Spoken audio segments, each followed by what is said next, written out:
Tonight, we will discuss states. When we open the Bible and read the story as it's given to us, we may think we are talking about people that lived, individuals, persons that, as we are, but it's not so. The characters depicted in the Bible are not the individuals named. They are simply states signified by those names. For instance, the name Moses, or the name Abraham, or the name, well, any name that you find in Scripture. They are not individuals, as you and I are. It's simply a state of consciousness through which the individual, you and I, the immortal being, we pass through these states. The word Moses means to be born. It's the old perfective of the Egyptian verb to be born. Abraham, the father of the multitudes. We start there, moving through states. And you and I pass through these states towards our own redemption. We come to the end, and that state is personified in Scripture.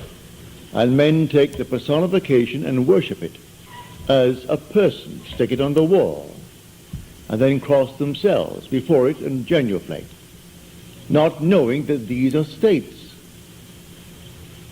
So we must learn to distinguish between states and the individuals who pass through these states.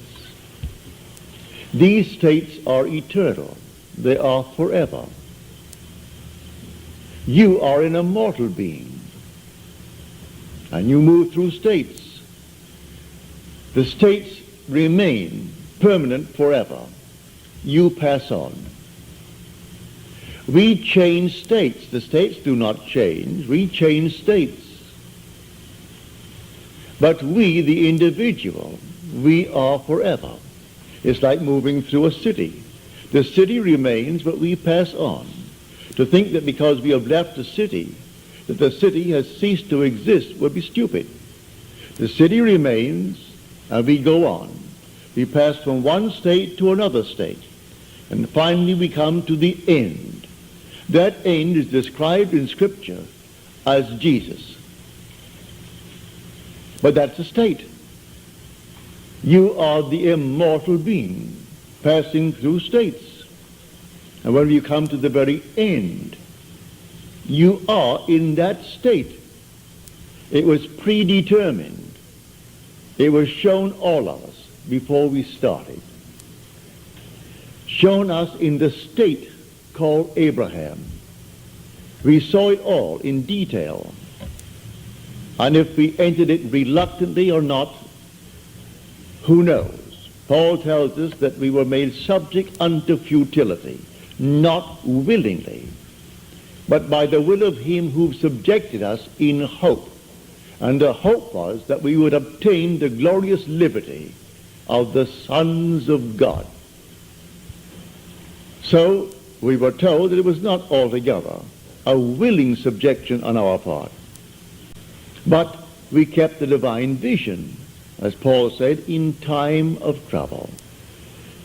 And so we continue on the journey. In this world, you and I can create states, but the spiritual states are eternal. We create a state here, it's not eternal. We create a state to deliver individuals forevermore.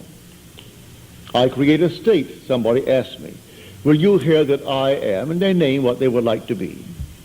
All right? So that I must create the state, knowing that he is now in a state that he dislikes. I must distinguish between the being and the state that he is in.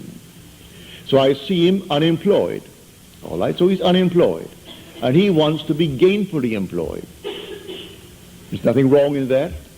So I represent him to myself as one who is gainfully employed, who has more than he's ever had before.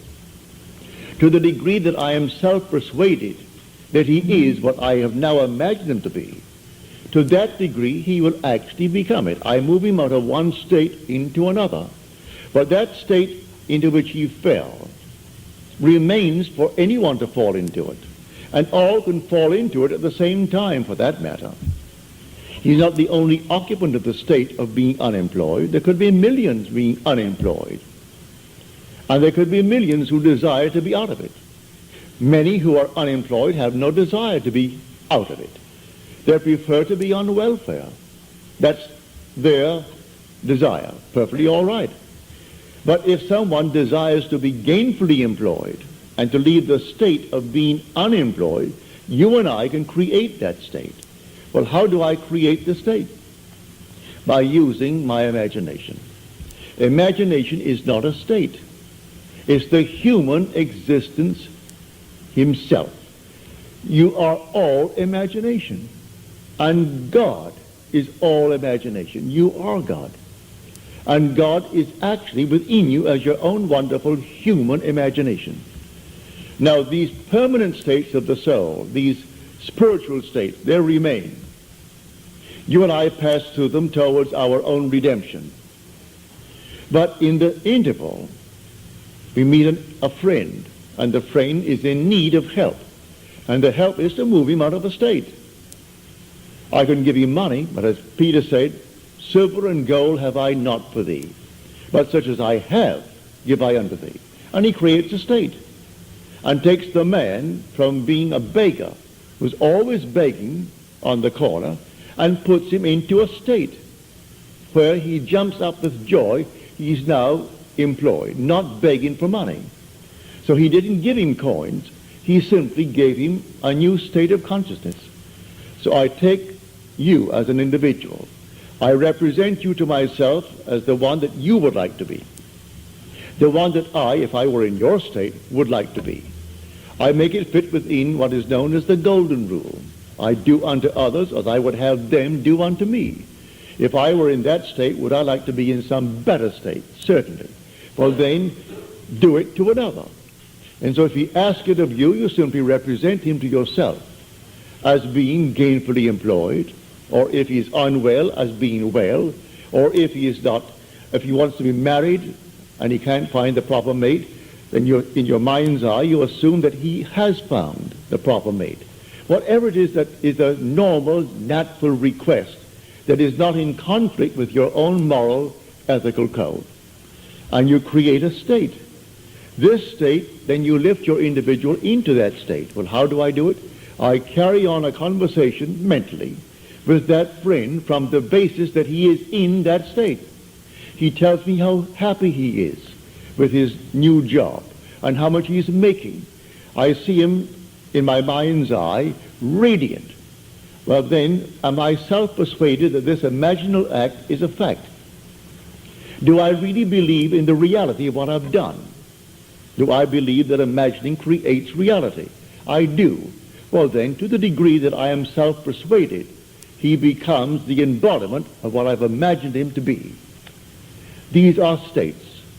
So man must distinguish between the individual and the state that he is in.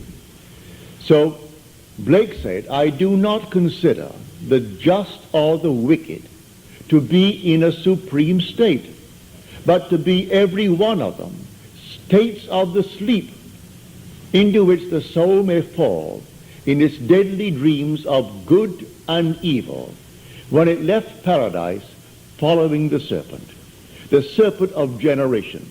So we came down to experience death, for this is a world of death, where everything appears, it waxes, it wanes, and it disappears. So everything dies in this world. No matter how long it seems to live, it dies eventually. So we come down into the world of death. And the last enemy to be destroyed or to be overcome is death.